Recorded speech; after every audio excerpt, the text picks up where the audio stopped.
یقیناً میرے پہ ایک فرض بھی ہے اور قرض بھی ہے کہ میں بات کروں عمران احمد خان نیازی کی، کہ جس نے ایک خود مختار پاکستان کی بات کی، جس نے اس پاکستان کو اس پاکستان کے ہر شہری کو خود مختار کیا اور صحت کارڈ جیسی سہولت دی۔ میں بات کروں اس عمران احمد خان نیازی کی جس نے اقوام متحدہ میں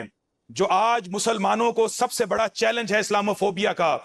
اس کے حق میں قرارداد منظور کروائی۔ جناب اسپیکر، یہ ظلم فسطائیت، میں سمجھتا ہوں کہ جس دلیری اور جرت کے ساتھ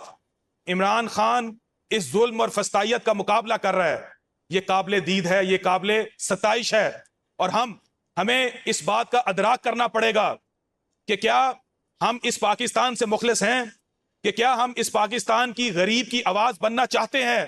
اگر ہم حقیقت میں اس غریب عوام کا سوچ رہے ہیں یا سوچنا چاہتے ہیں تو پھر ہمیں اس پاکستان میں معاشی استحکام کی بات کرنی پڑے گی،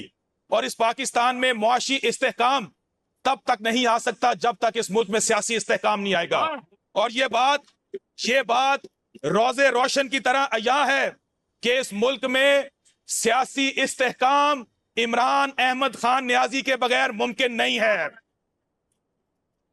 جناب